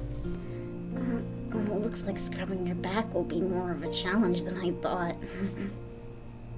You stand in thought for a moment, catching water as you splash it over yourself and enjoying the sight of the wet Pegasus before you. You then begin to move, squeeze in between her and the wall. She moves along to allow you the space you can be allotted. She then continues to laugh, rather loudly, as you coax yourself down into a sitting position on the shower space floor. You cross your legs, stretch your back, and look back to Rainbow as the water buffets the top of your head. She nods, shrugs, and fills a hoof with soap. While the warm water is pleasant, her hooves on your back is even better. You slouch over and let her work her magic. Nimble hooves feel like a massage, even as she is just scrubbing you down. After a good few minutes of tapping your back into shape, she kneels down and embraces you. You reach up and catch her hooves in your hands. "I can get used to this," you murmur, loud enough to be heard over the splashing water. You feel Dash shift a bit. You have to see my place, Anon. At least there's a bigger shower. She speaks close to your ear. Her voice drips of pleasant, sensual undertones. You squeeze her hooves lightly and tilt your head to the side while looking back. "I'd love to see your place. We just have some cleaning to do here first." While speaking, you twist around as much as possible and grab her. In some kind of half-impressive, half-idiotic move, you manage to get up, squeeze her against the wall gently, and tower above her once again. Soon there is soap in your hands, and your fingered appendages start to fly all over the sky blue Pegasus. Rainbow gasps, giggles, and lets out a pleasant moan as you caress her entire body, lathering bubbly soap all over the place. It is a bit of a manhandle, but also a soft grooming experience. You reach in between her legs and rub your other hand over her stomach, washing away vaginal juices and sperm alike. You take a few freedoms with groping her.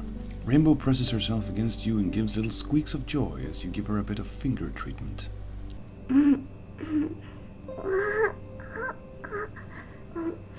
You never get tired, Anon? You grin behind her and stroke down her sides. "Well, I've got you to keep up with." She turns around and presses her slippery frame against you, looking up to you with eyes as wide as the watery stream allows. And you are right. Gonna keep up with me? She suddenly sounds awfully serious. What a time and place for that. You smile softly and bring your hands up to her face, brushing some rainbow-colored mane out of the way. "I'd go to the ends of the world for you, across the deepest oceans and the most blistering deserts." Not exactly nailed it, but that's the kind of romantic goop that's been brewing in your mind for hours on end lately. Rainbow looks down, blushing, then recovers as she always does. She laughs shortly and pokes you in the chest. A poet, too. Here I thought you were just the guy in the swimming trunks. Before you have any chance to reply, she reaches up, kisses you on the lips, and then leans back. Now get out of here. I need to wash out all the soap you covered me in. You grin for her. Her soft moments are extremely intimate. And short. She isn't too hard to figure out, though. That's a great bonus. You rush a hand down yourself to get the last soap off, and then take a long step out of the shower area, not ever taking your eyes off Dash. She knows you're watching. She takes her time with rubbing herself down, moving her hips and rolling her shoulders in lithe movements under the stream of water. It is a show to behold. You quickly wrap a big fluffy towel around your waist and use the nearby toilet as a chair. You almost instantly regret stepping out of the shower, but then again, she wouldn't have the space to move around like this. A few minutes later, and Rainbow steps out, eyes you up and down, and giggles. So, you liked it that much, She points at your obvious erection. You hiss through your teeth and nod a few times. If you'd kept going, I'd have to step back in just to cool me off. The sexual tension in the tiny room is so thick you could cut it with a knife. Rainbow grabs her previously used towel and dances past you with a great big smirk, out of the bathroom while wrapping herself in the towel. A few laps around the living room as she pats herself down. When judging she is relatively dry, she flops down on the sofa. She then tosses a foreleg over the backrest and looks at you as you stand in the doorway to the bathroom, just glaring at her. Well, that's one way to do it.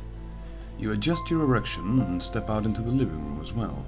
A glance over to the window and you notice the darkness of night has taken over the surroundings. Not entirely surprising. Your mind starts to boil again as ideas are tossed around. Will you two spend the night in your cramped little cottage again?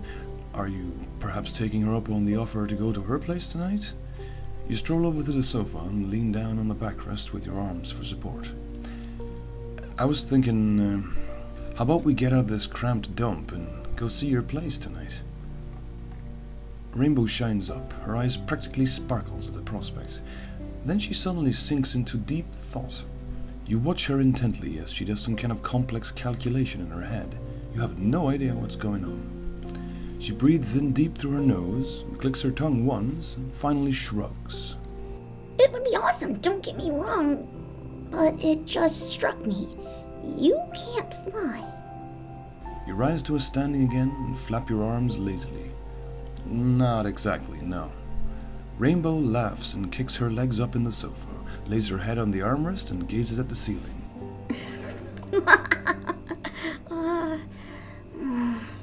You start walking back and forth, a bit restless. This is a problem that can be solved, right? There's magic and stuff all over this place. So... Rainbow starts. You stop and look down at her. Her eyes are already on you. Not sure if giving you magical wings is a good idea, but we have to go hunting for some mundane magic, and something to fly you up there. While wings does sound like the experience of a lifetime, it also sounds like it could end really, really bad. You nod a few times for the sky blue Pegasus and round the sofa to sit down. So, how do we go about these mundane magics? Rainbow pulls a hoof through her mane. We could see Twilight about it. If she's up, I know she's got spells for that kind of stuff. You nod slowly yet again. Twilight Sparkle. You've seen her around. Heard of her, too. She does seem like the one you'd ask for magic from. Rainbow sits up again, her damp mane creating a waterfall of colors around her face. You know what? After all that's happened, I feel extra lucky. I'm gonna bet you she's still awake. You just keep nodding. You know nothing of magic other than it exists here. This is all really new to you. Then again, just yesterday you didn't expect to be in love with a blue Pegasus. Love. The thought crashes through your mind like a bowling ball in a lamp store. You glance at Rainbow and she notices you looking through all your quiet. She raises a brow and creeps closer to you. Oh, is it too much effort? You just want to stay here and almost watch movies all night? Her bedroom eyes and sultry tone makes your insides scream. You melt as much as a human can melt, and then, with considerable effort, you shake your head. I'd love another walk, or flight as it were. Besides, the offer of a bigger shower sounds great. You put on a brave face. She sees right through it. She knows her charms work wonders on you. She is getting what she wants when she wants it. Let's stop wasting time and go to Twilight's then. While talking, she stands up and stalks off towards the bedroom. A second after she steps in, she pops her head back out. Bring an extra of your shirts. I want to get real comfy tonight. You sit speechless on the sofa as she dresses in the same jeans and top as before. It takes you a few moments to realize that you actually have to follow her into the bedroom to get dressed. Your head swims with positive emotion. You walk on invisible little clouds on your way over to the bedroom. The night outside beckons. You wonder for a moment what it will be like to be up amongst the clouds, imbued with some strange magic. What for? Levitation? You don't know. You'll have to see. Pants, t-shirt, hoodie. You quickly convince Rainbow that you only need to bring the one t-shirt you're wearing. It's not like you two are going to be awkward with being partially naked around each other. You step into your custom-made human-shaped sneakers. Rainbow eyes you up and down, then nods a few times. Looking good, even with clothes on, Anon. You make a little awkward twirl and put on a broad grin. You never had much sense of style, but you know how to dress casually. Along with some great help from the local designer, Rarity, you're dressed just how you want to be dressed. A few more moments and you are both ready to go. Leaving a mess behind was never difficult for you. Even easier now. Dash on your arm, you step out into the night. The still warm night air is refreshing. There's a light breeze and the scents have changed with the light. The aroma of nighttime flowers is almost as pleasant as another scent that lingers in your mind. Rainbow's cute little moans, the texture of her lips and body, and definitely her scent is taking up a whole lot of your fleeting mind. The stroll through town is just as pleasant as the last one. You turn equal amounts of heads and you wonder for a moment where the word will spread and how it will bloom. Perhaps who will care about it? Probably the ones that know Rainbow.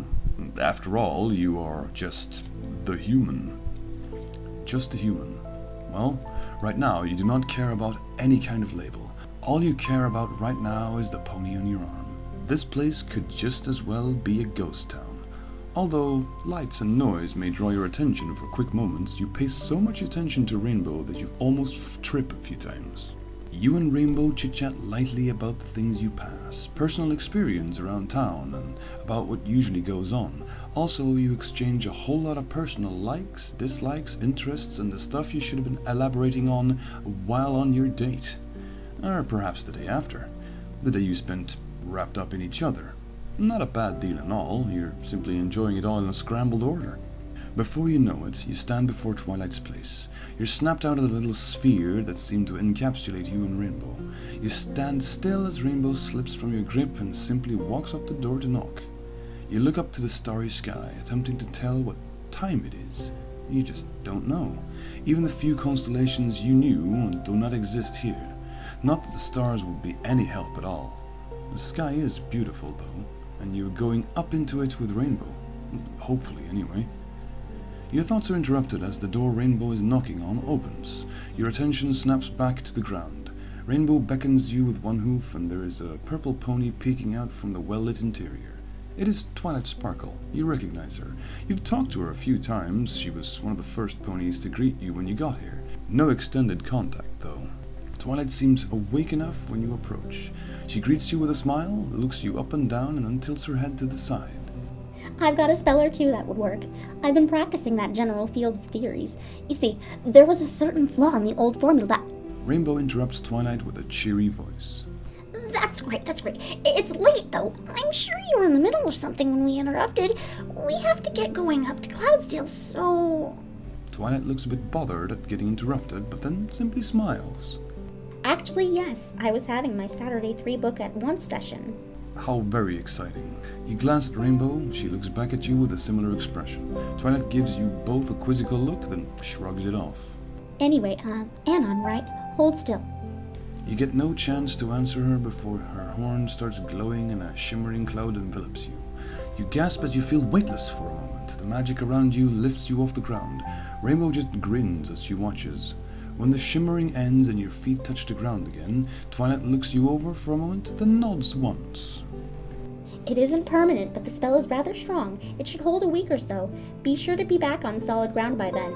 You look at Twilight in disbelief. Well, some kind of disbelief anyway. What does the spell even do? You are about to ask, but Rainbow interjects once again. Thanks, Twilight. Now we just have to make him fly. Twilight shines up at Rainbow's words. A human fly? I have to be there to see this. We can take my balloon. Yes. She quickly spins on the spot and disappears back inside, leaving the door open. Rainbow looks to you and shrugs. That solves how. Just Twilight's coming along. Not optimal in your head, but not really a bother either. She did say she had a balloon, and that beats waiting to grow wings. There's a chaotic rummaging sound coming from inside, but when it stops, Twilight reappears. She looks excited. She carries a bag full of instruments, books, quills, some kind of research equipment. Okay, I've got everything I need. The balloon is out back. She quickly leads the way. There is a certain spring in her step. You are now officially both a magic and science experiment. You and Rainbow follow arm in arm. Or arm and leg, if you will. It's not a long walk. A droopy-looking balloon stands propped up on a rather elaborate stand. A balloon rack, if you will. Twilight walks straight up to it and looks her balloon over, then seems to focus on it for a bit while her horn glows. The droopiness soon leaves the air container, and before you know it, the balloon stands ready. You hear Rainbow snicker when she looks completely serious when you throw her a glance. Well, see you earthbounds in the air. Before you can react further, Rainbow has liftoff. You're pretty sure you can hear that same snickering as before when she goes. You look up to see Dash's shadow against the moon, high above. She is indeed quick. You direct your attention back to Twilight and her balloon. You have never ridden one of those before. The balloon, not the pony. You stuff yourself into the not entirely tiny, but sure enough rather cramped basket under the seemingly magic-fueled aircraft. As you watch Twilight, you start getting uncomfortable with how overly enthusiastic she is for this little science trip. The balloon takes off. Twilight pilots it rather skillfully. You watch her closely at first, but soon simply marvel at the dark sky around you. The lights below spread out further than you thought they would. Suddenly, something else catches your attention. A rainbow flash. Before you know it, Rainbow hovers alongside the balloon, head tilted to the side and a giant grin on her face. Welcome to the sky, Anon! My sky! You grasp the edge of the basket and look out over the edge to the rainbow-maned Pegasus. The soft breeze sweeps through your hair and the air up here is crisp and fresh, even fresher than down in the town. I like your sky. You speak rather loud. Twilight gives you a critical look but does not comment. Rainbow seems to enjoy this nearly as much as Twilight is eager to collect data. Oh, just wait, Anon. Just wait until we reach Cloudsdale. You sit back a bit and watch Rainbow fly around, through dark clouds, around the balloon, up and down, near and far. It is a pleasant, if not a bit slow, trip upwards. Twilight is eyeballing you closely. She has brought out some manner of measuring equipment and is taking notes, as if something would physically show for you getting up this high. Another glance of Rainbow and you can tell she is getting impatient, because you are getting close or because it is taking too long. You are about to ask Twilight how much further when the balloon suddenly clears the thin veil of cloud. The stars are clearer. There is still a heavenly mist about everything, but the celestial landscape around you seems to have no end. Another whirl above the majestic one below. Something hits you in the face. Well, not really hits, more like a soft caress. A wisp of cloud? You reach out to touch it. To your surprise, you can. You grasp the ethereal substance and blink slowly. You are literally holding a piece of cloud. You hear Twilight giggle softly, accompanied by the scratching of quill on parchment. She is still overly enjoying your little experience in this new world. Baffled by the solid cloud and the landscape alike, you do not even notice Rainbow sneaking up on you. You jump a little as suddenly her hooves are around your neck. Come on, Anon, take a stroll with me. She whispers in your ear. A bit sensual, a bit intense. It seems everyone around you right now are all fired up from this. Take a stroll? Rainbow lands on a nearby cloud, tapping it with her hoof and giving you another broad grin. The clouds are fine. Magic makes them safe for you.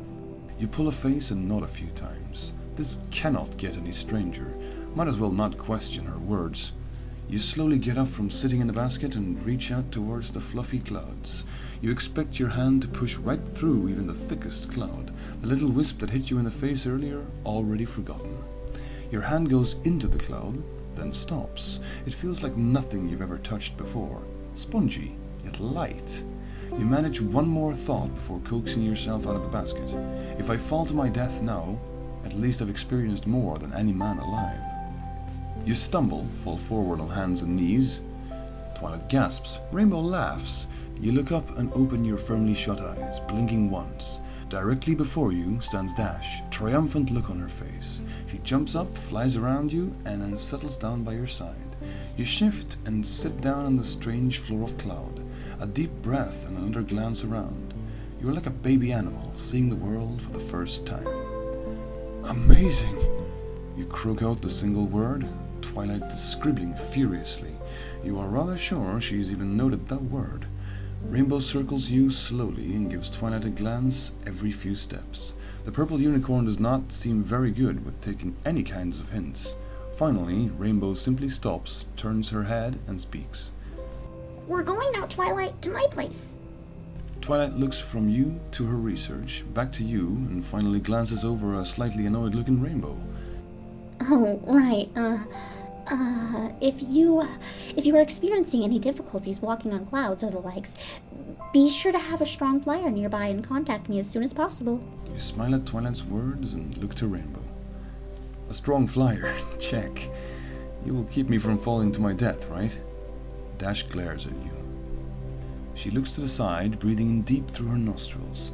She then fixes her big, beautiful eyes back on you. She has put on a brave face yet again.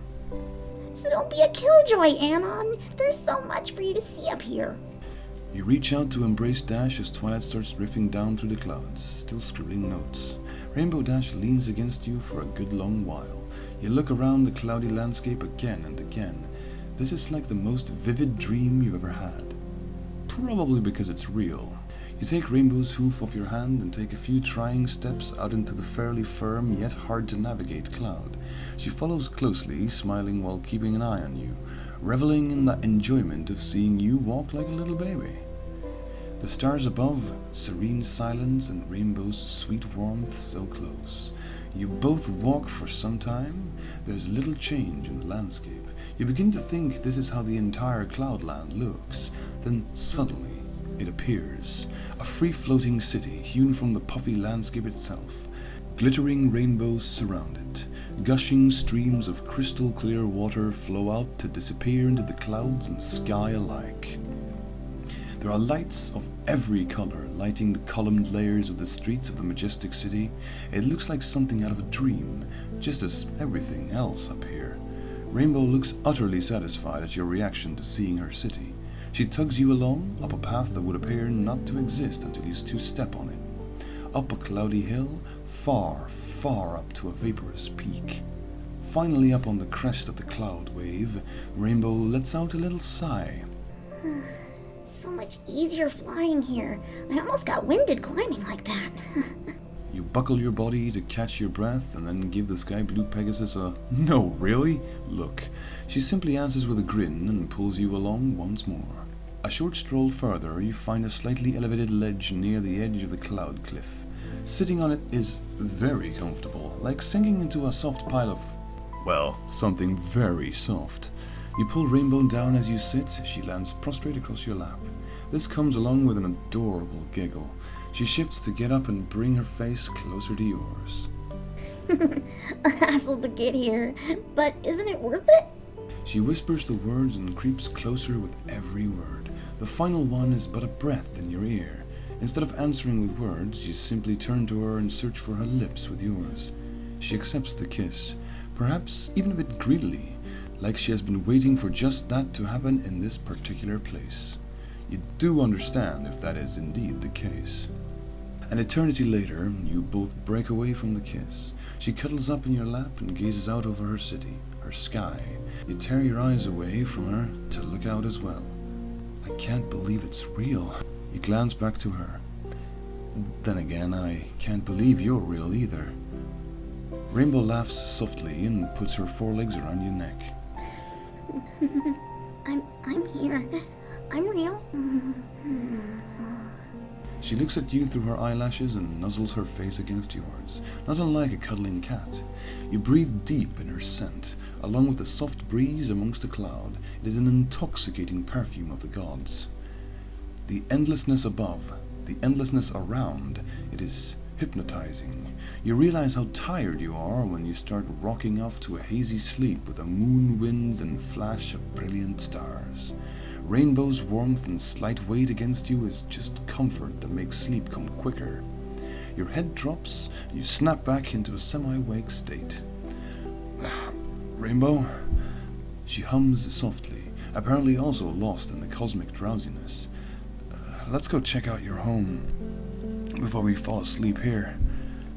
She groans and drags herself up from the brink of sleep, sits up, stretches, and gives you a single nod. Only moments later, you are painstakingly making your way down the spongy slope.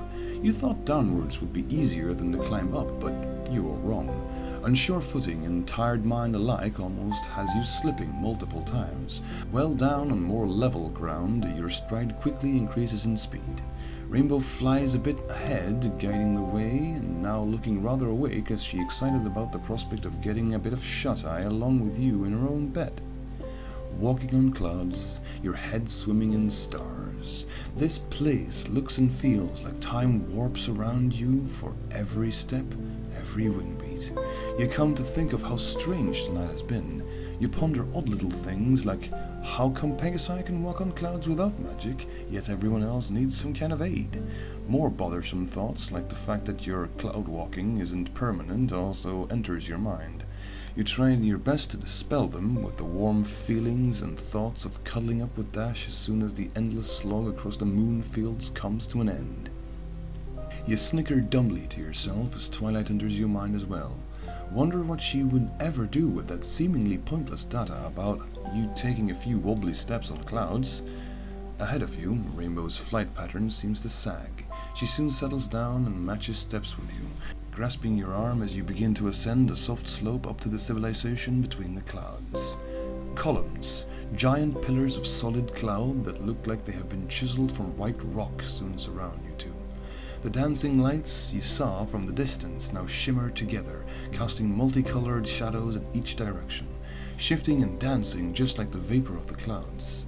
It is all a very, very mind-boggling experience for someone as tired as you. One last burst of energy.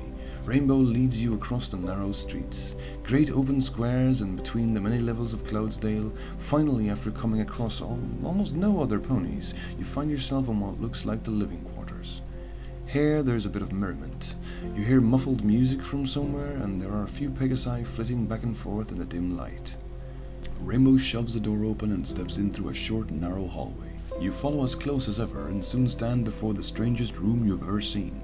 Mouth agape, you scan from left to right, right to left, with tired eyes, as open as you can keep them.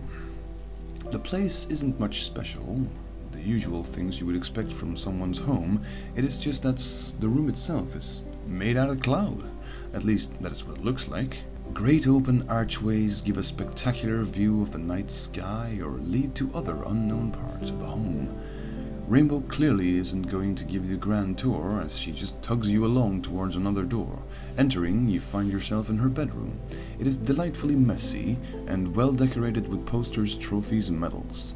All manners of different souvenirs from near and far. Pictures of her and her friends. To top it all off, there is a bed. A real bed, not one made from cloud. She sees you stare at the bed in disbelief and saunters over to pat it with a hoof, grinning to you. I know it looks like an illusion right now, but yeah, that's a real bed. A pain to keep the thing in the air, but worth it for epic sleeping. All you can do is nod as you stagger forward.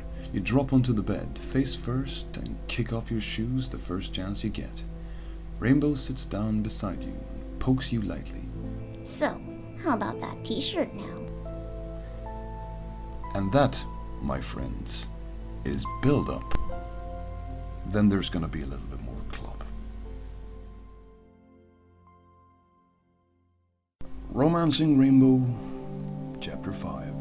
Good morning, silly human. You blink at the flare of morning sun. The sunlight is not entirely unwelcome, as the first thing you notice when you awake is the tangled mess of rainbow that lies on your chest. Dash is sound asleep on top of you and has been for hours. The late night took its toll on you both, but her bed is the most comfortable bed you've ever slept in. Her presence makes perfect even better. You gently pet her head and run your hand down her back. She shifts a little and murmurs something inaudible. You stroke her again and again. She slowly wakes up to your soft touch. She stretches a bit, tugs at the hem of the t-shirt she slept in, and turns her head to look at you. I think you made the bed more comfortable than her already is, Anon. A lazy, sly grin from her. She slowly trails a hoof down your chest. The view from here is absolutely fantastic. You blurt out the words as you feel her hoof getting closer to your private parts. She looks up. There is a fairly disappointed look on her face. She bought it, hook, line, and sinker. And the sky is nice too. You match her previous grin and give the top of her head a quick smooch. She shifts some more and pushes herself up to bring her face level with yours. Clever, charming bastard. You answer by switching your grin into a sloppy kiss. Rainbow happily accepts, and soon there is a dance of tongues like no other. You put your arms around her and hold her as close as possible while still being able to comfortably battle tongues. A while later, she breaks the kiss with a cute little whimper. She breathes in deep and looks to the side. You're certain she wants to say something, but she does not seem to be able to form the words. You caress her cheek with one hand, bringing her face back to yours. You look deep into her magenta eyes and wait patiently with a careful little smile. She seems to get more and more nervous from the silence. That is not like her to be timid. You see her wrestling with herself for quite some time. Finally, she takes a deep breath, closes her eyes, and squeaks out some words. I want you inside of me. She keeps her eyes closed. You can feel her trembling lightly. Does she really think that is too tall of an order? You caress her softly again and lift your head to place your forehead against hers. I mean, I've been thinking about it so much. She continues as your touch seems to reassure her. Her voice is just a faint whisper. She opens her eyes ever so slightly to look into yours. I even dreamt about it. You look at her. Your expression is one of disbelief, but that is not what you are feeling. You stroke her slowly and give her a calm look. Who would I be if I didn't let you live your dreams? She opens her eyes fully and just stares at you. You see jokes and insults bubble within her, but she manages nothing. A few seconds later, she kisses you. The kiss is long, but soft. She rubs against you gently, and you hold on tight. Your erection has been a fact for some time now, and so that's a start. You know this has to be done slow, be done right. Last time you had sex could have been a grave mistake if things were done fast and careless. This time you were calm and collected, fully in control of yourself. You let your hands wander over her tight little body, massaging her lightly here and there. You do not know how to tease spots like her wings, but you touch them nonetheless. She seems to generally like all the attention. Your human mind soon betrays you as you get a hold of her plot. Her delicious tight ass gets the most of your attention as you kiss her again and again. She squirms on top of you, rolling her hips against your erection and hands alike. It is a little awkward how small she is. At least awkward for the positioning. No other regrets. She is a pony after all. It would be strange if she were bigger. You reluctantly take your hands off her cutie marks. For a good cause, though. You coax your hands in between the two of you, making quick work of your pants. It's all warm down there, and you quickly notice a certain treat. Rainbow isn't wearing any panties along with the very short t-shirt dress. This changes your plan entirely. Pants halfway down your legs, you grab Dash, perhaps a bit forcefully, and simply tip her over to the side. She gives you a brief glance of surprise, then giggles as she lands on her side into the soft bedding. You kick your pants off, revealing your glorious naked humanity as you stand on your knees on the bed.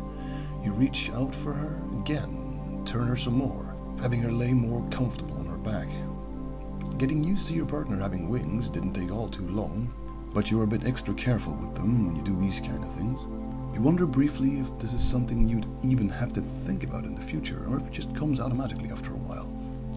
Rainbow continues giggling and raises her hind legs in the air, rubbing her thighs together while her tail beats from side to side. You marvel at the sight for quite some time. Her tight behind is perfectly shaped, even more so in this little pose. Her marehood is glistening in the morning sun. You cannot help yourself but to draw yourself in closer to her, caressing her shapely legs and placing a careful kiss on the very tip of her hoof. She tilts her head to the side and observes you, eyes wide open, her lips parted ever so slight. No words now. You run your fingers up and down her legs while following with a few kisses, playing her legs like a flute. You stop yourself from tickling her. The thought was very tempting, but you do not want to ruin the moment. Finally, you come face to face with her marehood as you lie flat on the bed. You push lightly against her legs, holding them up and in place with one hand. She lets out an interested hum and gives you more of the curve of her behind as she crooks her back and pouts at the perfect ass in front of you. You place a soft kiss straight onto her private parts before following up with a long, wet lick. She shudders at your touch but remains quiet, just heaving in anticipation. You put your mouth over her marehood and dip your tongue in, teasing her insides as far in as you can get. Then you lap upward, rubbing the back of your tongue on the outside before diving back in. You lap rapidly onto her sweet wetness, teasing the base of her tail with one hand while holding her legs up with the other. She moans and pants now, writhing a bit from side to side. You feel her legs tense up, relax only to tense up again. She kicks lightly at the air and puts one of her front hooves in her mouth to bite it lightly as you intensely pleasure her. She moans against her hoof and tries to buck against your face, but the pose makes it difficult. This makes her whimper even louder. She sounds absolutely adorable.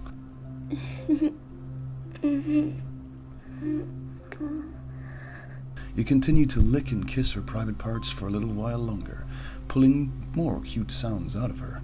Then you stop abruptly. She is wet enough. You slowly and carefully lay her legs down and give her a small smile. Her chest is heaving deeply and her expression is very inviting. You part her legs slowly and position yourself in between them. Towering above her on your arms, she looks even smaller than before now that she's beneath you. She almost looks scared, trembling lightly, still in anticipation. Anon. She whispers your name. You give her another smile and lean in to kiss her while shifting to hold yourself up on one arm. The other arm busies its hand with your member. You crook your back and position yourself as best as you can against the small body beneath you, the tip of your member now brushing against her wet, warm entrance. She bites her lip and you pull your hand through her mane while leaning on your elbow. Your face is very close to hers. Here we go, Rainbow. Try to relax. She gives a single nod to your words. You push, slow and careful, parting the wet lips of her marehood to let the tip of your manhood in. She lets out a long moan and grips your neck with both forelegs. You stop and let her get used to your size. She's already panting erratically. You kiss her face softly and whisper reassurances for her. Slow, careful. She blinks slowly and then fixes her eyes on you with another nod. I want more. You push against her again, inching more of your member into her tight wetness. She's like nothing you've ever felt. Her marehood is absolutely amazing. This time you are the one to bite your lip. You have yourself up on both hands and look down over her tight t-shirt-clad body. You return your eyes to her face as you push again, filling her up with your manhood. Her expression is intense, just like her marehood's grip on your member. She shuts her eyes, her lip trembling.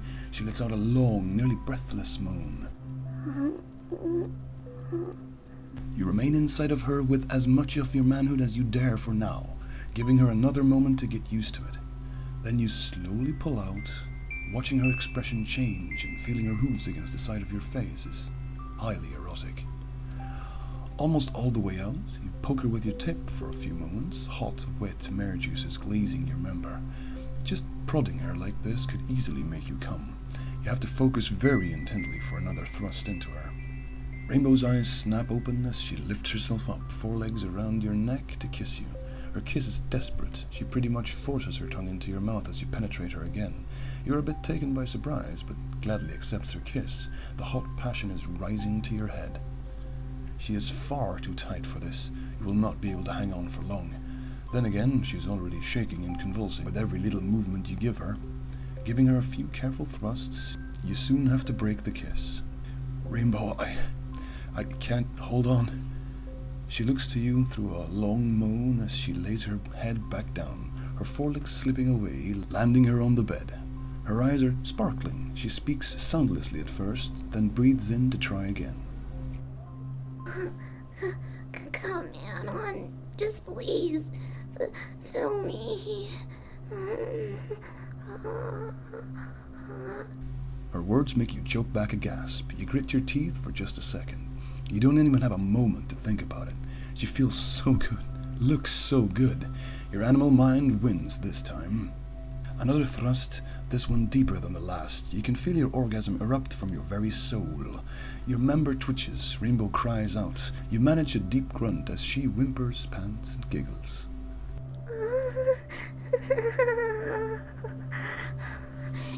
Anon, it's so hot.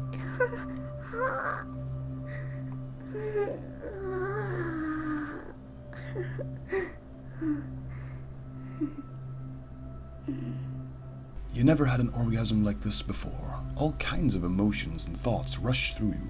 What the hell are you doing? You just filled a sky blue Pegasus pony with a whole lot of your semen. Your eyes dart back and forth. The only safe haven they can find from your racing mind is her face. Her perfect face. She's peering up at you with a deep blush riding her cheeks.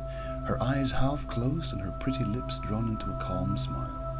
It is like she knows the chaos in your head. As she reaches up to touch the side of your face, you hear yourself speak. You cannot even control it. It just comes out. I love you, Rainbow Dash. She stares at you, her expression completely changed. There's panic and desolation in your head, but you just hang there, suspended in eternity, members still inside of her. You see her eyes searching for something she doesn't even seem to know. What feels like hours later, she focuses on you again, a very careful smile creeping back onto her face.